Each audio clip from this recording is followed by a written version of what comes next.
Welcome to Hollywood Graveyard. Today we continue our tour filmed by you, the Hollywood Graveyard community, visiting famous and historical graves in your neck of the woods.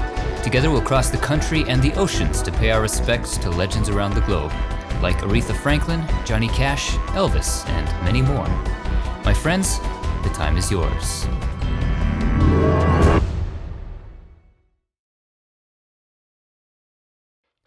After a whirlwind trip around the world, we find ourselves back in the States for the last two parts of our viewers' special. As mentioned previously, our tour will unfold in no particular order, presented more or less in the order they were received, and grouped by state. If you haven't done so already, be sure to check out parts 1 through 4.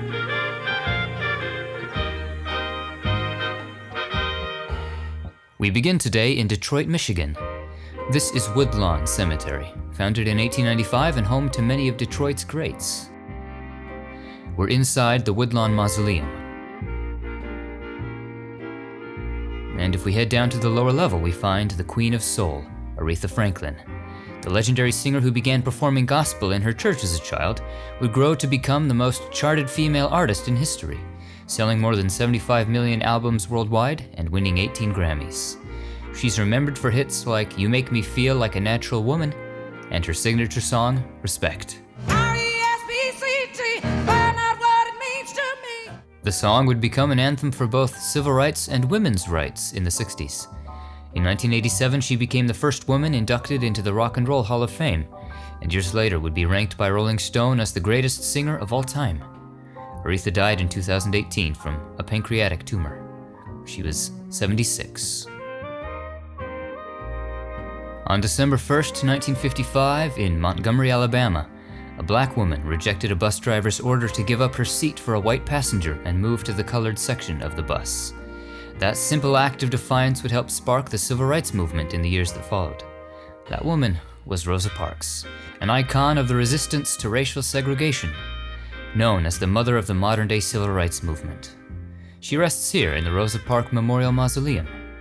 Before her death at the age of 92, she was awarded the Presidential Medal of Freedom and the Congressional Gold Medal. And after her death, she was the first woman to lie in honor in the Capitol Rotunda. Detroit is famous for many things, but perhaps more than anything else, it's famous for cars.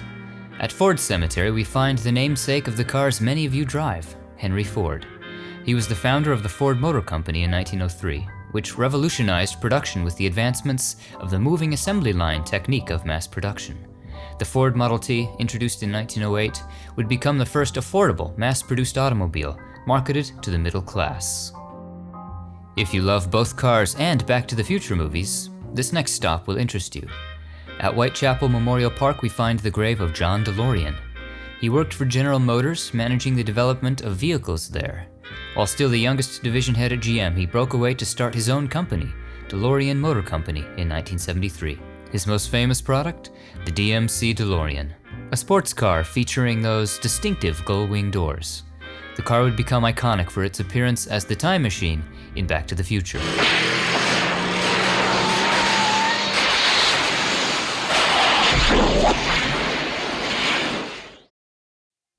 Yet another automotive pioneer rests here in Michigan, at Mount Hope in Lansing.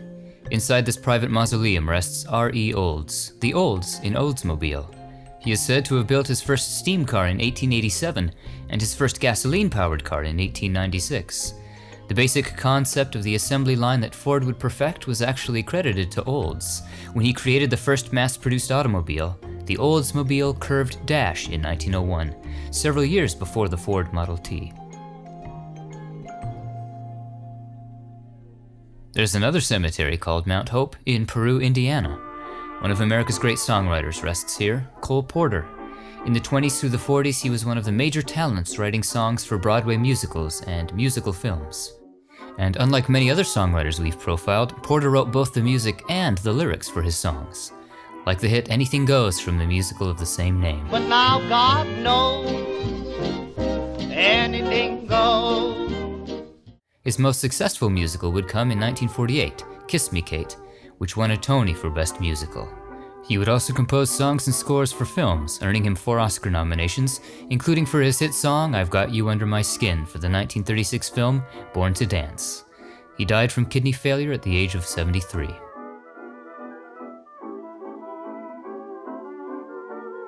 Many of us heard the legend of Johnny Appleseed growing up, but how many of us know he was a real person? John Chapman was his name, and he rests here in Fort Wayne, Indiana. He was an early American pioneer and nurseryman who introduced apple trees to large parts of the Midwest. He was at the forefront of the western expansion of settlements in the early 1800s, planting nurseries and selling saplings to settlers. He was also an early advocate for the conservation of our natural resources. He died in 1845 at the age of 70. Rose Hill Cemetery is in Bloomington, Indiana. Herein, we find the grave of Hoagy Carmichael. He was a songwriter, regarded as another of the great composers of the 20th century. He wrote hundreds of songs, many of which became hits sung by top performers, like Stardust. Love is now the stardust of yesterday. Heart and Soul. Heart and soul, I fell in love with you. And Georgia's state song, Georgia on My Mind.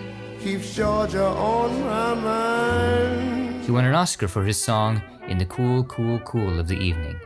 For the 1951 film, Here Comes the Groom. We now head to Oaklawn Memorial Gardens in Fishers, Indiana. This is Our Lady of Miraculous Medal Mausoleum. Within these walls rests Frances Farmer. She was an actress seen in just over a dozen films, including Rhythm on the Range and The Toast of New York. She could be seen in a handful of TV appearances as well. But in addition to her appearances on screen, she gained notoriety for sensationalized accounts of her life, including being wrongfully declared mentally incompetent and committed by her parents to a series of asylums and mental hospitals where she underwent involuntary shock therapy. After her release, she was able to revive her career, even hosting her own TV show. A film was made about her life in 1982, starring Jessica Lange as Frances. My oh my, what a wonderful day it is here in Indianapolis. At Crown Hill Cemetery, we find actor James Baskett. His career started on Broadway alongside the likes of Bojangles Robinson and Louis Armstrong, but today he is fondly remembered for his warm portrayal of the storyteller Uncle Remus in Disney's Song of the South, singing one of Disney's most iconic and beloved songs, Zippity-Doo-Dah. Zippity-Doo-Dah, zippity-yay. My, oh my, what a wonderful day. Baskett was given an honorary Academy Award for his performance, making him the first black male performer to receive an Oscar. He was just 44 when he died from heart complications.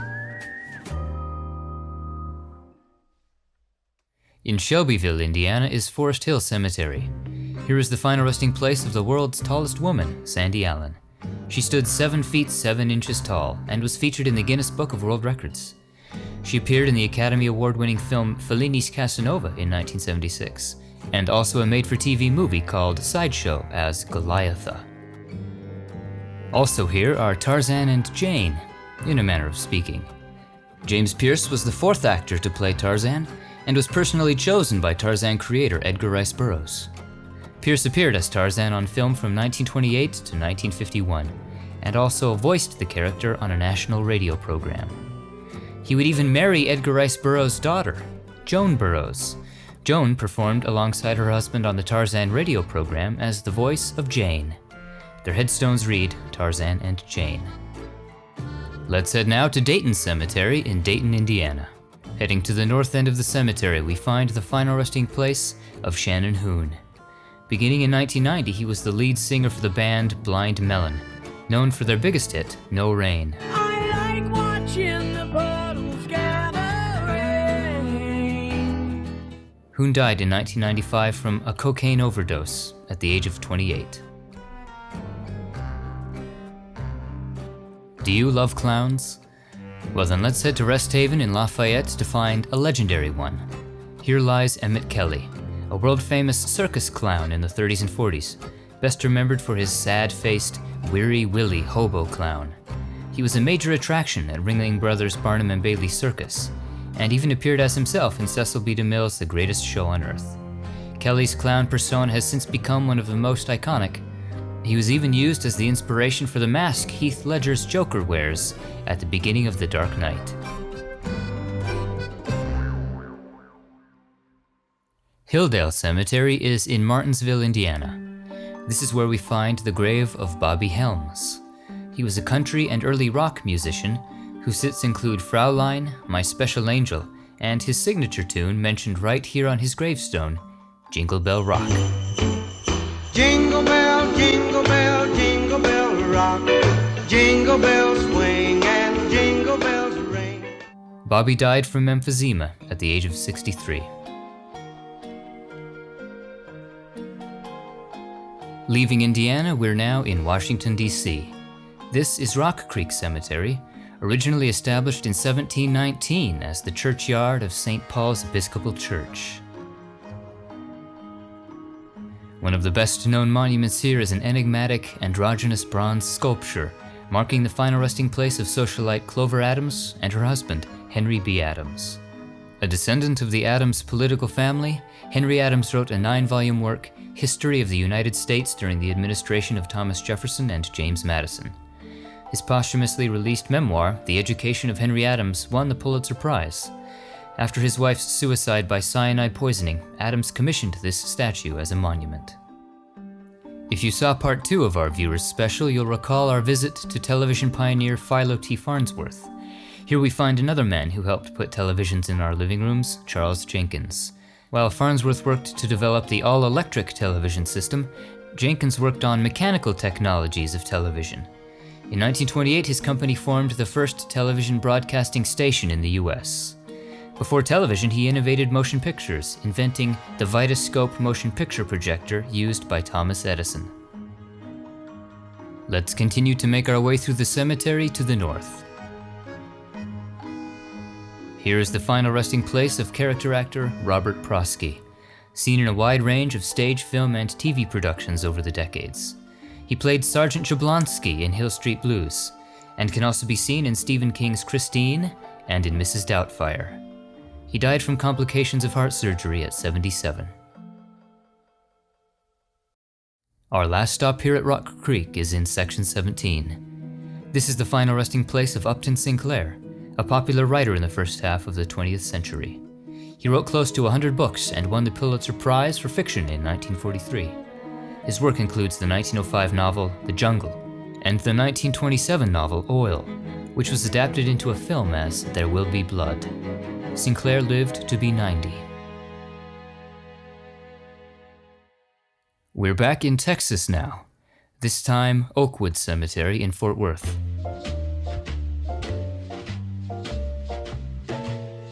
If we make our way to the McClure family plot, we find 2 acting sisters. Adrienne Ames began her career as a glamour model. So enticed were studio heads by her photographs that she was offered a contract without having to screen test. She began her career as a stand-in for Pola Negri, and by the 30s began landing starring roles in films like The Death Kiss, George White's Scandals, and You're Telling Me. Later in her career, she hosted radio talk shows. She died of cancer at just 43. Next to Adrienne is her sister, Gladys McClure, also an actress. She appeared on stage in a number of productions and also performed in a small number of silent films as a child. She was killed in a car accident at just 19. Come on down to Greenwood Memorial Park for our next stop in Fort Worth. In Peace section, we find the grave of one of TV's legendary announcers, Roddy. He's primarily known as the off-screen announcer of game shows, including Press Your Luck, and his most iconic role, announcing The Price is Right, with his signature call, Come On Down. Come on down! You're the next contestant on The Price is Right! He held the role from 1986 until his death in 2003, announcing over 3,000 episodes. From Greenwood to Green Lawn in Port Arthur, Texas. This is the crypt of rapper Pimp C, real name Chad Butler. He's known for his work with Bun B as a founding member of UGK, receiving national attention when they were featured on Jay-Z's hit single Big Pimpin' in 2000. They had a hit of their own in 2007, International Players Anthem, I Choose You. Pimp C was found dead at 33. Cause of death was attributed to a combination of codeine consumption and sleep apnea. California isn't the only state with forest lawns. Here's one in Beaumont, Texas. February 3rd, 1959 was a tragic day in music history. The day the music died. Here lies J.P. Richardson, known as the Big Bopper. He was a songwriter and rock musician whose biggest hit was the 1958 novelty rock and roll song, Chantilly Lace. Chantilly lace and a pretty face and a ponytail. He also wrote songs for others, like George Jones' first hit, White Lightning. Richardson was a fellow passenger with Buddy Holly and Richie Valens on the plane that crashed in Iowa in 1959.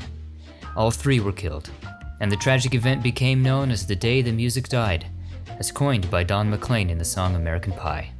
Richardson was just 28. They say everything is bigger in Texas. That holds true sometimes even for graves. Here at Alamo Masonic Cemetery, we find the grave of a wealthy socialite who was not so much famous for what she did in life, but rather the manner of her burial after death. Inspired by ancient Egyptian burial practices, Sandra West requested in her will that, in the event of her death, she be dressed in her favorite white lace nightgown, placed comfortably in the front seat of her powder blue Ferrari, and buried in it. And so she was. Her car was placed in a large crate and buried here in a grave that measures approximately 20 feet long and 9 feet deep. We're in Dallas, Texas now, and Laurel Land Memorial Park. Here we find the grave of Stevie Ray Vaughan, considered one of the great guitar players of all time. He was a rock and blues musician, popular in the 70s and 80s. His debut studio album, Texas Flood, was released in 1983. She must be a little thing. She my pride and joy. He won 6 Grammy Awards in his career, but like so many, left us far too soon when he died in a helicopter crash at the age of 35. Missouri is the next state we'll be exploring. At Mount Moriah in Kansas City, we find a beautiful Egyptian-inspired mausoleum. If you're like me and have an affinity for all things sugary and chocolate-coated, you probably recognize the name Russell Stover.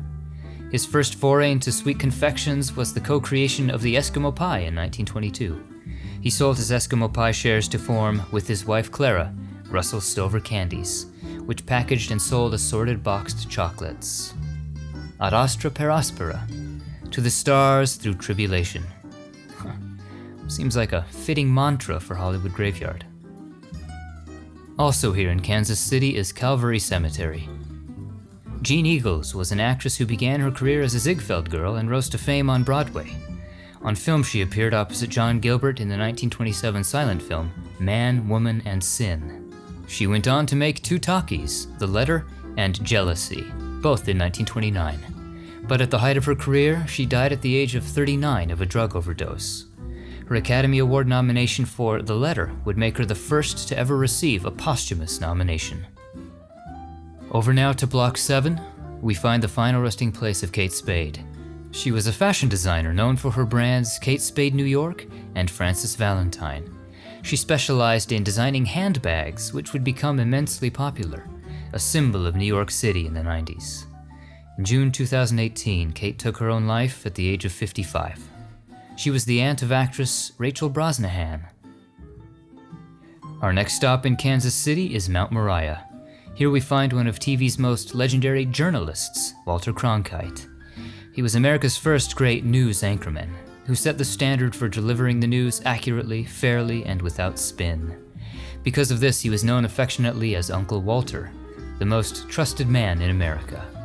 As anchorman for the CBS Evening News for 19 years, he covered some of the biggest historic events of the last century, from the Vietnam War to the assassinations of JFK and Martin Luther King, and the moon landing.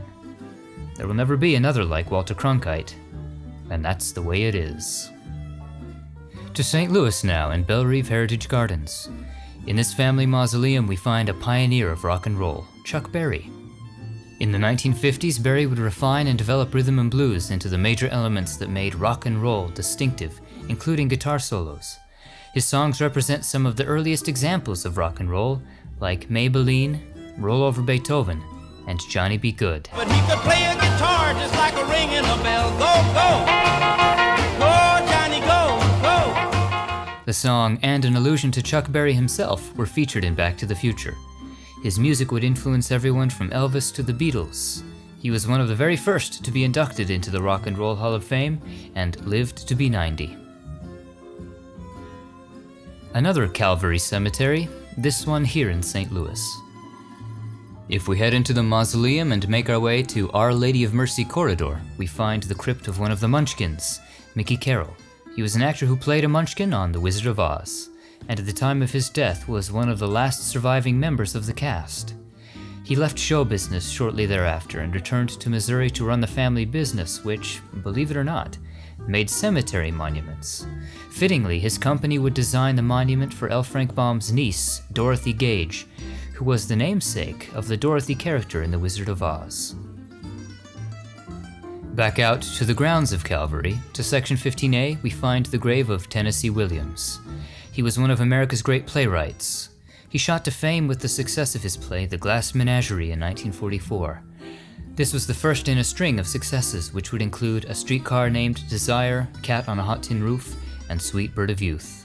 All of these would be made into films, including the critically acclaimed 1951 production of Streetcar, starring Marlon Brando and Vivien Leigh. His work earned him 2 Pulitzer Prizes, and he was inducted into the American Theater Hall of Fame. Before his death, Williams had expressed a desire to be buried at sea in the Caribbean, but his brother defied his wish and had him buried here at Calvary Cemetery. Bellefontaine Cemetery is our next St. Louis stop. Here we find writer William S. Burroughs. He was a primary figure of the Beat generation and a major postmodernist author, whose writings were largely semi-autobiographical, drawing from his life experience as a heroin addict living around the world. His most famous works include Junkie and Naked Lunch, which, despite being controversial in its day, was included in Time magazine's 100 Best English Language Novels from 1923 to 2005. Burroughs died of a heart attack at the age of 83. Goodbye, Missouri. Hello, Pennsylvania. We're in Pittsburgh now, and Christ Our Redeemer Catholic Cemetery. Heading into the mausoleum and the Good Shepherd corridor, we find the crypt of Bruno Sammartino. He was a professional wrestler with the World Wrestling Federation, where he held the record for the longest reign as a heavyweight champion, over 7 years. He would regain the title for an additional 3 years in the years that followed. In his day, he was known as the Living Legend, and in 2013 was inducted into the WWE Hall of Fame. He died from heart problems at the age of 82. Next, to Jefferson Memorial Park. In the Garden of the Cross section is the grave of Honus Wagner. He was a baseball shortstop who played 21 seasons in Major League Baseball from 1897 to 1917, almost entirely for the Pittsburgh Pirates. Many baseball historians consider him to be the best shortstop ever. And if you collect baseball cards, you'll know that a Honus Wagner baseball card is the most valuable of all time, selling in 2016 for a record $3.1 million. Allegheny Cemetery is also here in Pittsburgh. This is the mausoleum where Lillian Russell is laid to rest. She was an actress and singer, known as the foremost singer of operettas in the late 1800s. She became famous not only for her voice, but stage presence, style, and beauty, coming to represent the feminine ideal of her era. Over to section 27 in the same cemetery, we find a man considered America's first great songwriter, Stephen Foster. Many of the songs that have become embedded into our American culture came from the mind of Foster, who wrote primarily for his parlor and minstrel music. His songs include Oh Susanna, don't you drive for me. Camptown Races, You Camptown ladies sing this song. Swanee River, Way down upon the Swanee River. and Beautiful Dreamer. Beautiful dreamer, wake unto me. He died at just 37 after an illness and injury sustained from a fall. McKee's Rocks is just outside Pittsburgh. At Mount Calvary, we find one of TV's most famous pitchmen, Billy Mays. He's remembered for his energetic pitches of products like OxyClean, Mighty Putty, and other as-seen-on-TV types of products. Hi, Billy Mays here for the best deal on the original Zorbees. He was featured on the Discovery Channel docuseries Pitchmen in 2009, but that same year he died from heart disease. He was just 50. Not far from here is St. John the Baptist Byzantine Catholic Cemetery. This is where famed pop artist Andy Warhol is laid to rest. He was the leading figure of the pop art movement in the 60s, his work exploring relationships between advertising and celebrity culture. Some of his best-known works include silkscreen paintings like the Campbell's Soup Cans and his Marilyn Monroe series. His New York studio, The Factory, became a well-known gathering place for bohemians, intellectuals, and other artists. He worked in a wide range of media beyond painting, including sculpture, photography, and experimental filmmaking. He died at just 58 from complications after gallbladder surgery. Latrobe, Pennsylvania may just have inspired television's most famous neighborhood. Here at Unity Cemetery, in the Given Family Mausoleum, rests Mr. Rogers. Many of us grew up watching Mr. Rogers' Neighborhood, an educational children's program created and hosted by Fred Rogers. The show premiered in 1968 and became immensely popular, airing until 2001. It's a beautiful day in this neighborhood, a beautiful day for a neighbor. Would you be mine? Could you be mine? It would become the second longest running children's television show after Sesame Street. Rogers' work on the show would earn him the Presidential Medal of Freedom, 40 honorary degrees, a Peabody Award, and induction into the Television Hall of Fame. Mr. Rogers died from cancer at the age of 74 and was entombed here with his family. Given was the family name of Fred's great-grandmother. Our next star has a city named after him. We're in Jim Thorpe, Pennsylvania, where legendary athlete Jim Thorpe is entombed. Born in Oklahoma to the Sac and Fox Nation, Thorpe became the first Native American to win Olympic gold for the United States. Considered one of the most versatile athletes in modern sports, he won gold for the pentathlon and decathlon in 1912, and also played professional football, baseball, and basketball. A film was made about his life in 1951, starring Burt Lancaster as Thorpe. There's a cemetery in Erie, Pennsylvania dedicated specifically to animals and pets. Here we find the grave of animal actor Bonzo. He was actually a she, a trained chimpanzee that performed alongside Ronald Reagan in Bedtime for Bonzo, and alongside Edmund Gwenn in Bonzo Goes to College. In later years, Bonzo performed in a traveling circus. Mount Lawn Cemetery is in Sharon Hill, Pennsylvania.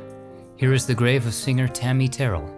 She was a Motown singer known for her duets with Marvin Gaye. The duo scored a number of top 40 hits, including Ain't Nothing Like the Real Thing. Ain't nothing like the real thing, baby. In 1967, Tammy collapsed into Marvin's arms as they performed. She was diagnosed with a brain tumor, which would claim her life at just 24. In this same cemetery, in Section C, is another legendary singer. Some would say the greatest blues singer the world has ever known, Bessie Smith. In the 20s and 30s, Bessie was indeed the most popular female blues singer, nicknamed the Empress of Blues. Her first record, Downhearted Blues, was a hit, and she soon became the highest-paid black entertainer of her era. She would be a major influence on singers to come, including Billie Holiday. Bessie died from injuries sustained in a car accident at the age of 43. Let's sojourn south to Kentucky. Cave Hill Cemetery is in Louisville.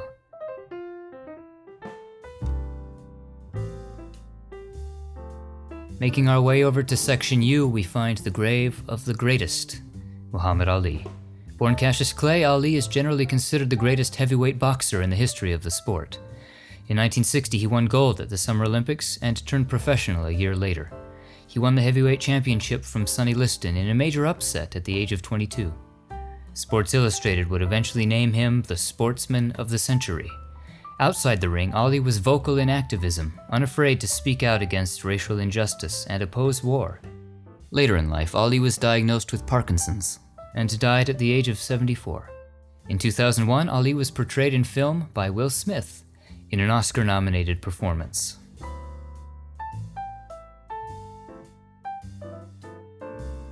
Another of Louisville's proud sons rests at St. Michael's Cemetery.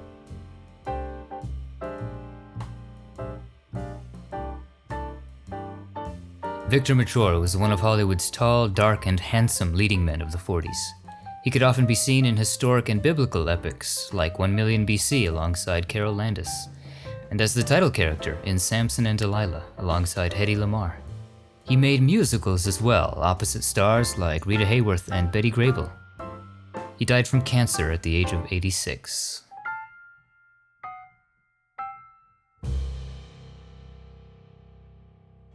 Southeast now to Salisbury, North Carolina, and Chestnut Hill Cemetery. Sidney Blackmer won a Tony for his role in Come Back, Little Sheba.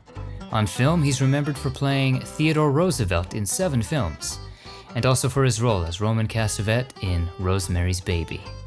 He was married to Suzanne Caron, a former Ziegfeld Follies girl and one of the original Rockettes. She too would go on to appear in film, including several Three Stooges shorts. Glenwood Memorial Park is in Mooresville, North Carolina. Here we find legendary football player Reggie White. He played defensive end in the NFL, playing for the Eagles, Packers, and Panthers. He would become one of the most awarded players in NFL history. He died from a cardiac arrhythmia at just 43. We're in Charlotte now, and Elmwood Cemetery. This is the final resting place of Randolph Scott, a leading man remembered for his roles as Western heroes. The tall, handsome actor with a southern drawl was a consistent box office draw in the 30s through the 50s, a cowboy hero in films like Abilene Town. He retired after making Ride the High Country in 1962. From North Carolina to Nevada, and everyone's favorite desert playground, Las Vegas. Palm Memorial Park is southeast of the Vegas Strip. Let's make our way over to Legacy section. Here is the grave of Tony Curtis, an actor who achieved the height of his fame in the 50s and 60s. He was nominated for an Oscar for his performance in The Defiant Ones, and one of his best-known performances was in one of my favorite films, Billy Wilder's Some Like It Hot, in 1959. Am I seeing straight? I'll say. We'll see you around, girls. Bye, sugar. We have been playing with the wrong band. Down, Daphne. How about the shape of that liquor cabinet, huh? Forget it. One false move and they'll toss us off the train. Then there'll be the police, the papers, and the mob in Chicago. He was married to actress Janet Leigh, and they were the parents of actress Jamie Lee Curtis of Halloween fame. Devotion section is at the west end of the cemetery. Here we find Red Fox. He was an actor and comedian, perhaps best remembered for his role as Fred Sanford on the popular 70s sitcom Sanford and Son. The role earned him a Golden Globe. He was also renowned as a stand-up comedian. Fox was famous for his recurring shtick of faking a heart attack on Sanford and Son. So when he suffered a fatal heart attack in 1991, at first people didn't realize it was serious. This time it was for real, and he died at 68. Fate, it seems, is not without its own comedic sense of irony. There's a small lake in the newer section of the cemetery. Close by is the grave of Robin Leach, the man who gave us Champagne Wishes and Caviar Dreams, with his celebrity lifestyle series, Lifestyles of the Rich and the Famous, which ran from 1984 to 1995. Leach died from complications from a stroke at the age of 76. Palm Desert has another location north of here, near downtown. In the mausoleum is the niche of Wild Bill Elliott. He specialized in playing rugged heroes of B-Western movies in the 30s, 40s, and 50s. He's said to be one of the most prolific B-Western actors, performing in close to 300 films, including as Red Ryder in 16 movies about the popular comic strip cowboy. Right next to the airport is Davis Memorial Park. Here in the Garden of Peace we find another legendary heavyweight boxer, Sonny Liston. He was heavyweight champ from 1962 to 1964. Though believed to be unbeatable, in 1964 he lost the title to a young boxer named Cassius Clay, better known as Muhammad Ali. Still, he's listed among the all-time great heavyweights. Liston died of a drug overdose at the age of 38. Alabama is our next stop to find a country music legend. Oakwood Cemetery is in Montgomery. This is the grave of Hank Williams. He's considered one of the most influential singer-songwriters of the 20th century, often called the king of country music. He had 11 #1 country hits in his career, including I'm So Lonely I Could Cry, Hey Good Lookin', and Your Cheatin' Heart. Your cheating heart will make you weep. Williams was inducted into the Country Music, Songwriters, and Rock and Roll Halls of Fame. An incredible legacy for a man who lived just 29 years. Williams died in the back seat of the car he was riding into his next concert. His heart failed on that fateful drive. Nashville, Tennessee is one of the music capitals of the world, the heart of country music in America. As such, we find a number of country music legends laid to rest here. Our first stop is Woodlawn Cemetery and the Garden of the Grand Tour. Here we find the grave of George Jones. He was a country singer and songwriter, perhaps best known, as you may have surmised, by his monument, for his song, He Stopped Loving Her Today. He stopped loving her today. At the peak of his career, Jones was often referred to as the greatest living country singer, with over a dozen #1 hits. He was also known for his duets with other country stars, including his wife, Tammy Wynette. He died at age 81 from respiratory failure.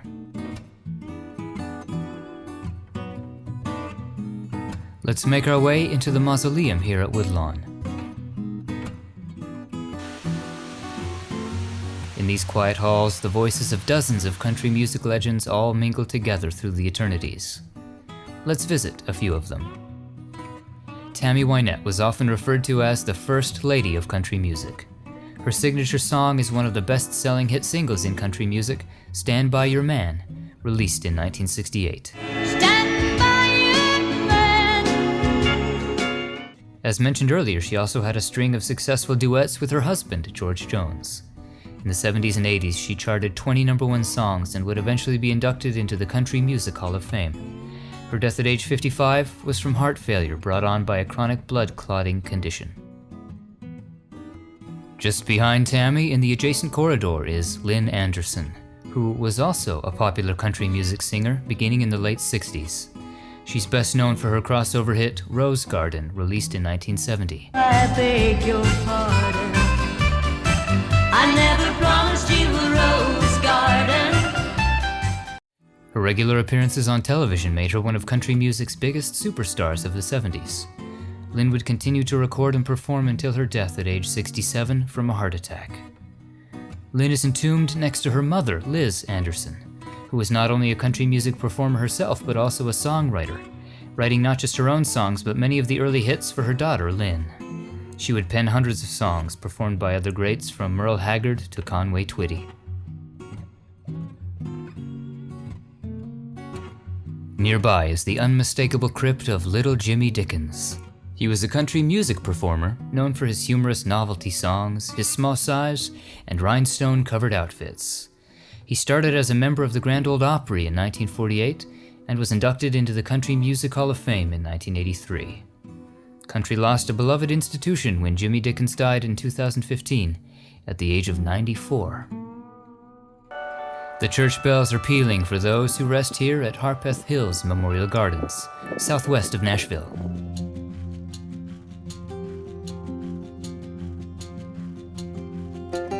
Here we find the grave of Chet Atkins, known as Mr. Guitar. He was one of the musicians responsible for crafting the country music style that became known as the Nashville Sound, a style that helped give country music crossover appeal. He became an in-demand session guitarist and even played with greats like the Carter family. Later in his career, he would become the head of RCA Records Nashville, producing records for stars from Waylon Jennings to Dolly Parton. Country isn't the only music celebrated here in Nashville. Donna Summer was a singer who gained prominence in the disco era, becoming known as the Queen of Disco. She's a 5-time Grammy winner who sold around 100 million albums worldwide, making her one of the best-selling artists of all time. Among her 42 hit singles were MacArthur Park and Hot Stuff. Looking for some hot stuff, baby, this evening. Summer died from lung cancer at the age of 63. Hendersonville is just northeast of Nashville. This is the eternal home of several more of the great legends of country music. And no exploration of the Nashville music scene would be complete without a visit to Johnny Cash and June Carter. Johnny Cash, the man in black. He was a singer and songwriter, another ranked among the best-selling of all time. Although primarily remembered as a country artist, his sound embraced rock and roll, blues, folk, and gospel, giving him tremendous crossover appeal. Among his signature tunes are Folsom Prison Blues, I'm stuck in Folsom Prison, and time keeps dragging on. I Walk the Line, Because you're mine, I walk the line. and Ring of Fire. I fell into a burning ring of fire. And he was introduced to a new generation of audiences when he covered the Nine Inch Nails song, Hurt. I hurt myself today. Cash would be inducted into the country, rock and roll, and gospel halls of fame. He also dabbled in acting, making occasional film and television appearances throughout his life. He died just months after his wife, from complications of diabetes, and perhaps too, a broken heart. In 1968, Johnny married June Carter, a member of the renowned Carter family of country musicians. They became a country music power couple. June was a 5-time Grammy-winning singer and songwriter who got her start performing as a youth with her mother and sisters. In addition to singing with her family, she had a successful solo career, and of course performed with Johnny too.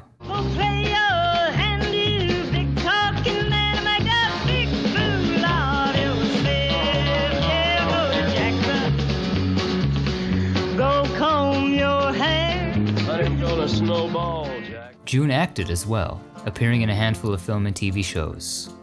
She died at 73 from complications of heart surgery.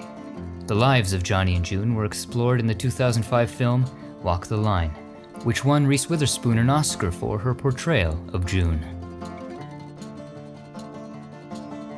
Nearby is June's mother, known affectionately as Mother Maybelle Carter.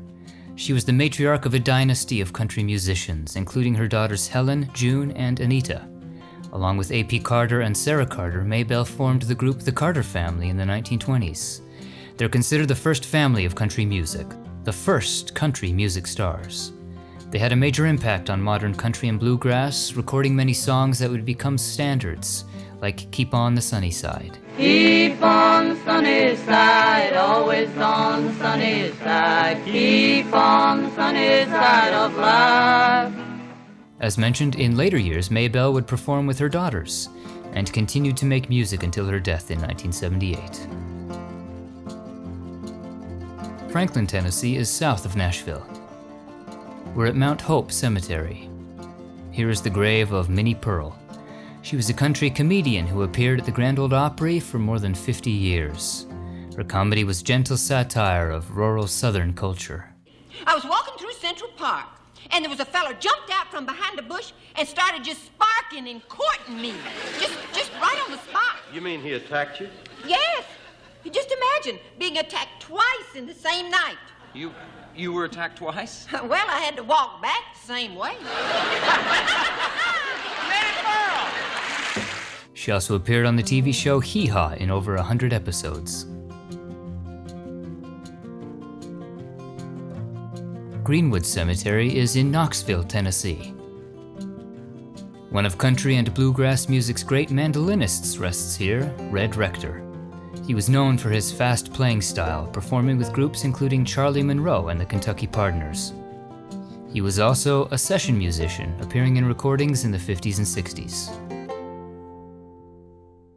Our last stop of the day, continuing our journey through the storied musical grounds of Tennessee, brings us to Memphis and Graceland, both the home and final resting place of the King, Elvis Presley. When compiling a list of the greatest cultural icons of the 20th century, few would rank higher on that list than Elvis. The man who would eventually become known as the King of Rock and Roll was born in Mississippi and raised in Memphis, Tennessee from his teens. His early hits, like That's All Right, Well, that's all right, Mama. That's all right for you.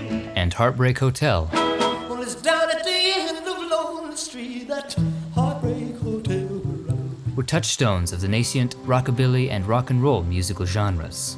His iconic voice and provocative performances would catapult him into superstardom and transform the music and culture of a generation, particularly through his television appearances. His dance moves were considered so suggestive, he was sometimes filmed from the waist up on TV. As his music career took off, he began making films, mostly as a platform to showcase his music. Films like Blue Hawaii and Jailhouse Rock. Everybody in old cell block was dancing to the Jailhouse Rock. Along with the likes of the Beatles, Garth Brooks, and Michael Jackson, Elvis would become one of the best-selling music artists of all time. Years of drug abuse took their toll on Elvis's health. In 1977, at the age of 42, Elvis was found dead in his home after suffering cardiac arrest. He was originally entombed in the mausoleum at Forest Hill Cemetery here in Memphis, close to his mother. But after grave robbers attempted to steal his body, Elvis's father got special permission to have Elvis reburied here at Graceland, in the Meditation Garden, which had been a favorite spot for Elvis to relax. He now rests here alongside his beloved parents and grandmother. And that concludes our tour. What are some of your favorite memories of the stars we visited today? Share them in the comments below and be sure to like, share, and subscribe for more famous grave tours. Thanks for watching. We'll see you on the next one.